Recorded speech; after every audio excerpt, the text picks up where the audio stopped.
Jadi nggak ada hipofise atau adrenal atau parathyroid, sayangnya tidak ada. Sayangnya. Sayang lagi. Ada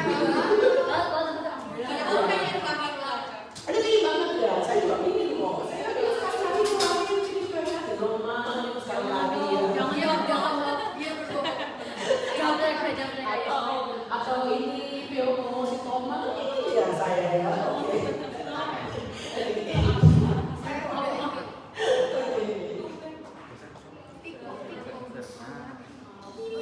Jadi endokrin kita gampang sediaan ya. Nama sediaan gampang, beda semua, bisa gampang dibedain. Sama enaknya di endokrin itu, apalagi tiroid, fungsinya sama gambaran morfologi itu semua sinkron. Gitu loh. Jadi kalau hipertiroid itu kelihatan di gambar morfologi kelihatan, kalau hipotiroid itu kelihatan juga di gambar morfologi. Itu enaknya endokrin. Oke? Jadi kita ada 4. Ada Graves' disease, kalau di sediaan nama lainnya adalah Morbus Basedow. Di sediaan Basedow ya. Basedow disease ya. Sama ya, itu Graves' disease ya. Terus ada Hashimoto thyroiditis.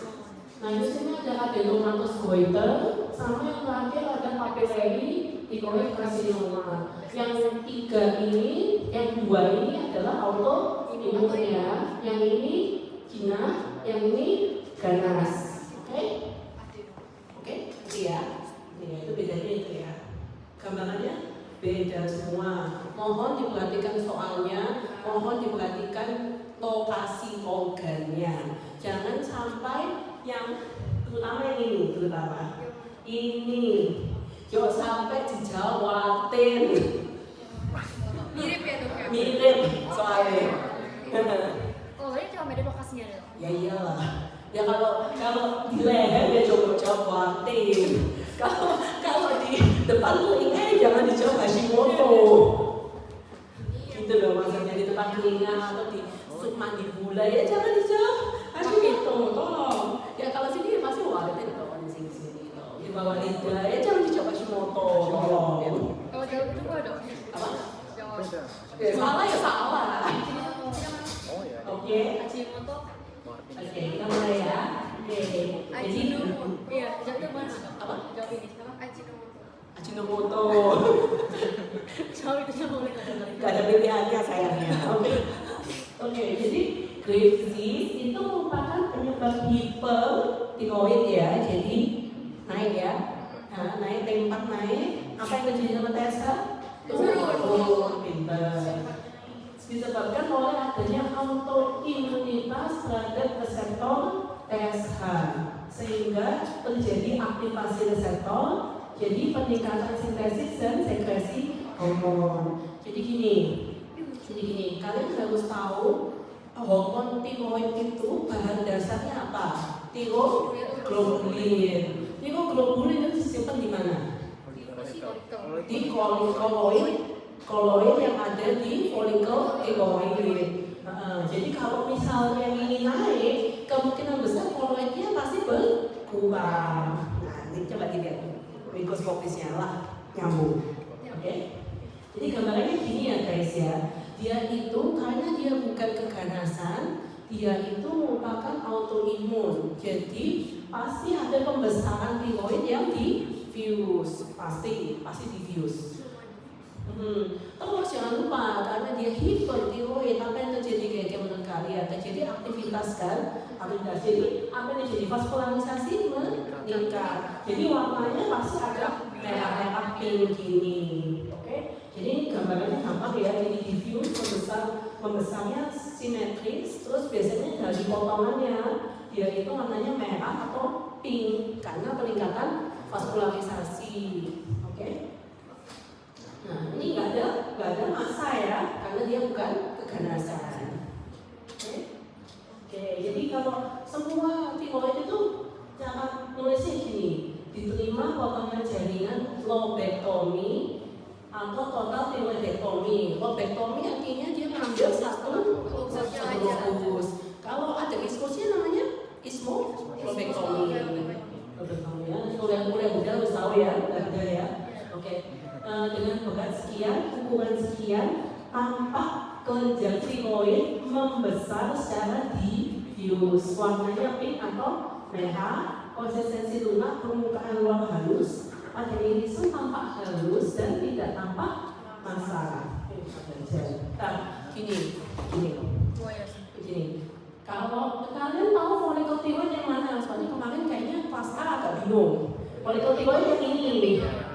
Jadi tengahnya koloid, pinggirannya epitel. Ya, oke.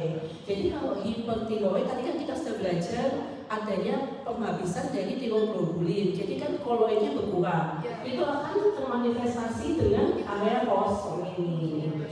Area kosong ini namanya scalping. Ada di slide berikutnya. Oke, scalping. Kalau misalnya dia ini berarti artinya dia memakai reservasi tiroglobulin. Nah, terus kalau tiroid itu, khasnya tiroid itu kalau dia makin aktif, epitelnya tambah kolumnar. Jadi coba lihat bandingin, dia kolumnar, jadi gini. Ya, gampang kan? Oke, jadi Graves itu pasti ada scalping, pasti epitelnya meninggi, pasti itu. Oke? Ini folikelnya ukurannya relatif gede ya. Oke. Terus jadi mikroskopisnya menunjukkan potongan jaringan tiroid terdiri dari folikel tiroid yang dilapisi oleh epitel. Ini pasti ya kolum. Nah, kalau misalnya dia sudah pengobatan, dia akan balik ke kuboid lagi, akan turun. Itu. Jadi enaknya organ endokrin itu sinkron. Ya semua PH sebenarnya sinkron sih sebenarnya. Sebenarnya sinkron sih kalau tahu logisnya sih sinkron. Gitu. Tampak scalping pada koloid ya, kata-kata ini ingat ya, scalping pada koloid.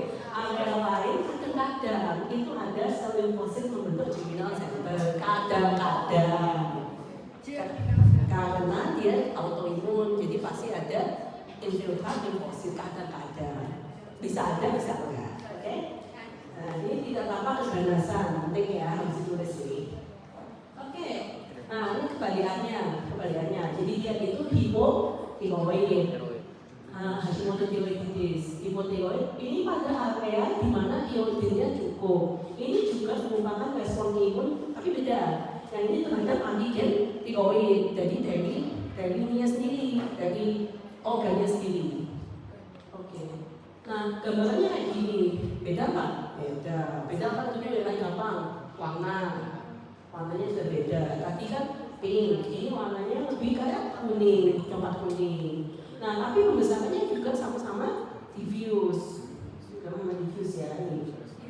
Yellow band modular surface of diffusely enlarged thyroid lobe.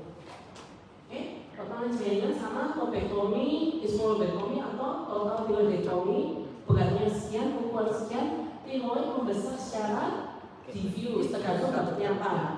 Kadang-kadang bisa asimetris, kadang-kadang. Warnanya pucat, konsistensi pada kenyal, permukaan luar halus, pada irisan tidak tampak masalah, karena dia bukan keganasan. Gambarnya beda. Mirip Watin. Kemarin semua bilang mirip Watin dok setuju. Karena di sini ada germinal center. Nah ini apa ini guys? Folikel tiroid yang mengalami atrofi karena ada penghancuran. Ini kan koloid ini kelihatan tuh kecil-kecil. Nah, jadi dia ada 3 fito Hashimoto itu. Selalu ada atrofi folikel. Jadi dia hancur, dia jadi atrofi. Karena atrofi dia jadi hipotiroid. Karena dia nggak bisa ngasilin hormon tiroid juga, jadi hipotiroid ya. Terus dia ada infiltrat limfosit membentuk germinal center. Terus dia ada perubahan onkositik. Onkositik itu apa sih dok? Ya kayak Walton itu. warnanya pink-pinknya ini. Yang pinggir-pinggir ini, coba nanti dilihat ya. Yang bikin goiter itu ya. Bikin benar. Dan saya jelasin kata-kata goiter itu apa. Oke. Ini ya, oke ya, paham ya. Jadi ke ini bedanya sama grapes apa? Yang pertama pastinya ini kan folikelnya atrofi. Kalau grapes tadi kan bukannya atrofi, tapi kan malah tambah volume. Nah, betul kan? Beda loh ya. Terus koloidnya juga ini sudah tinggal sedikit, tapi yang tadi kan normal, tapi ada penghabisan dari teoglobulin gitu. Oke ya. Ini folikel tiroid yang mengalami atrofi dilapisi oleh epitel pipi. Jadi kadang-kadang beberapa area itu pipi, beberapa area itu kuboid. Sebagian epitel folikel mengalami perubahan onkositik dengan inti bulat, sitoplasma luas dan eosinofilik. Makanya mereka pada bilang mirip Waltin, soalnya warnanya pink.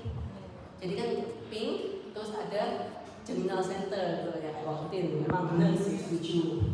Pada beberapa bagian tampak infiltrasi sel limfosit membentuk gambaran germinal center, tidak tampak keganasan.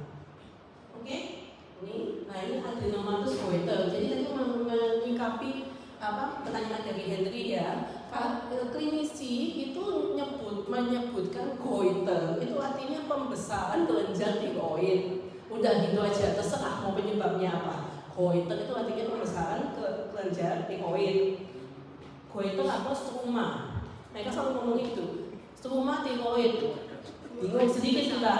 Maksudnya apa? Maksudnya itu pembesaran kelenjar tiroid. Maksudnya mereka itu. Ini nice to know kalau kalian di rumah sakit nanti. Kalau ada klinik jadi dokter bedahnya ngomong struma tiroid. Apa maksudnya? Maksudnya tiroidnya membesar. Maksudnya dia gitu. Oke? Apa? Goiter artinya juga tiroidnya membesar. Udah itu kayak itu aja. Cuma kayak normal term aja. Oke? Pembesaran kelenjar tiroid kan disebabkan biasanya kalau ini disebabkan oleh kurangnya sintesis dari hormon tiroid. Yang ini bisa disebabkan oleh kurangnya iodin. Jadi yang di sini yang rumahnya di gunung-gunung, di gunung ya, rumahnya di gunung-gunung dan mungkin nggak punya akses ke garam yang beriodin. Ya mungkin banyak orang yang ini punya goiter ini atau idiopatik. Dok, saya tanya Dok, kenapa kok kurang sintesis kok membesar Dok? Ada yang tahu nggak? Kenapa kok kurang sintesis tapi kok membesar? Karena ada stimulasi dari tes. Benar. Jadi ada stimulasi, bahannya nggak ada. Jadi dia membesar gitu, tapi nggak bisa bentuk. Tapi dia bedanya gini, simulasinya itu nggak simetris, nggak imbang. Jadi dia disimulasi mungkin kadang-kadang di bagian ini, kadang-kadang bagian ini. Jadi ini namanya pembesaran nodular, beda ya sama yang kemarin. Yang tadi kan diffuse tadi ya, ini nodular. Oke? Jadi kalau kalian ngasih laporan ke dokter bedah atau dokter IPD, kalian harus bilang pembesarannya itu diffuse atau nodular, teraba soalnya. Kalau diffuse ya biasanya kanan kiri sama. Kalau nodular itu biasanya kalian bisa meraba ada kayak ada nodul gitu di tiroidnya gitu. Gambarnya gini, sama potongan jaringan lobektomi, total tiroidektomi dengan berat sekian, ukuran sekian, tiroid tampak membesar secara asimetris. Irisan tampak nodular dengan diameter paling kecil berapa sampai paling besar berapa. Sebagian berisi darah atau bahan berwarna coklat seperti jeli. Apa ini? Coklat seperti jeli ini apa? Koloid, gak bisa dipakai. Jadi dia di mangkos pun jadi kelihatan. Itu koloid ya. Jangan kaget. Oke? Dan tampak tumor maupun massa. Dok, yang tadi itu bukan tumor, Dok. Bukan, beda soalnya tumornya. Nanti kita lihat. Oke, ini gambarannya gampang. Lihat apa? Koloidnya banyak. Tidak ada scalloping, berarti tunjuknya memang tidak dipakai, nggak bisa dipakai. Terus epitelnya apa ini? Pipi tidak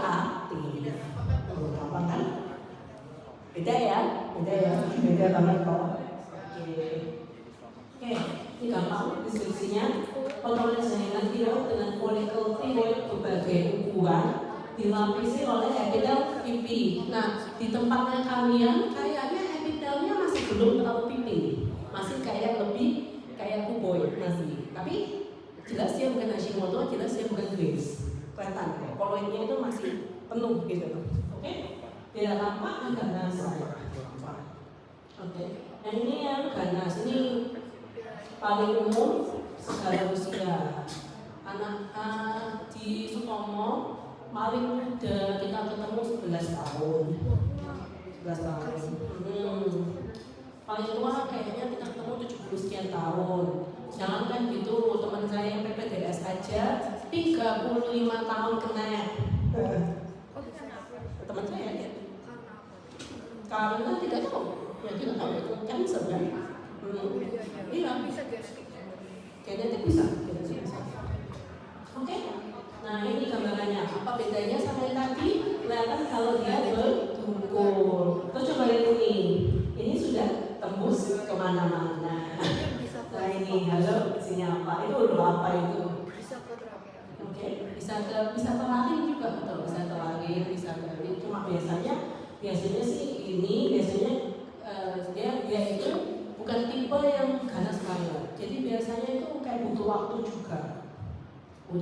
Kayak kasusnya teman saya, dia itu membesar selama 3 bulan. 3 bulan sudah tiba-tiba sudah setelur bebek gitu ya. Dia awalnya denial awalnya karena dia orang PA juga, dia kan pasti kan tahu kalau itu something kan. Dia denial sampai akhirnya dia FNAB-nya sih nggak apa-apa. Pas kena yang jinak di Visco di frozen section, kok papi tadi? Biasa ini kayaknya tiba-tiba total betul kalau yang ini. Oke, biasanya itu kalau penanganan cancer itu biasanya agresif. Jadi misalnya ada satu lobus biasanya kurang dari 2 cm, itu biasanya jadi smallopectomy. Kalau lebih dari 2 cm, biasanya langsung ambil semua langsung. Oke? Kemudian jaringan lobectomy, total tiroidectomy buat sekian, umur sekian, tanpa masa ukuran berapa, 3 dimensi, batasnya di atas setiap bulan, permukaan papiler, warna putih abu-abu, konsistensi padat kenyal. Nah ini harus dilaporin masa tumbuh hingga kapsula tiroid. Kapsula tiroid itu artinya permukaannya tiroid ya. Gitu ya, itu istilah orang lama ya. Kapsul tiroid, jadi jangan kaget. Dok, emang tiroid punya kapsul? Enggak. Permukaan tiroid itu namanya kapsul tiroid, udah gitu aja. Cuma mau. Iya, ada kan. Coba tanya dokter Denis, sekarang jawabnya apa sih? Ini gambarannya. Dia namanya papilari, berarti seperti papil. Ini dia itu punya gambaran yang khas banget. Selain dia papiler, ground glass. Jadi dia selnya itu pucet-pucet gitu, selnya pucet-pucet. Katanya dia kayak mata itu mendelik gitu loh. Ini pucet-pucet ini. Oke, ini khas banget buat papiler itu tiroid carcinoma. Ini potongan jaringan dengan pertumbuhan tumor tersusun dalam pola papiler dengan fibrovascular stalk terdiri dari proliferasi epitel karena dia adalah karsinoma, pasti dia epitel dengan inti bulat oval, pleomorphic beberapa dengan intranuclear inclusion dan chromatin margination membentuk gambaran ground glass nuclei. Sitoplasmanya tampak beberapa area kalsifikasi membentuk gambaran sarcoma body. Ini kemarin kayaknya nggak ada yang nemu. Siapa tahu harusnya dia nemu. Sarcoma body. Jadi dia itu kayak keratin tol. Jadi dia itu muter-muter gitu, muter-muter. Tapi keratin tol kan dari keratin, jadi warnanya pink. Ini kalsifikasi, berarti warnanya ungu. Semua lebih ungu semua tuh. Memang sih. Ini ada. Ya itu. Ini dok udah apa? Ya bukan disediakan. Ini posisinya ini ya, tapi ya apa? Bapak 10 high power field. Ya kalau iseng dihitung boleh lah. enggak sih dok. Enggak iseng ya.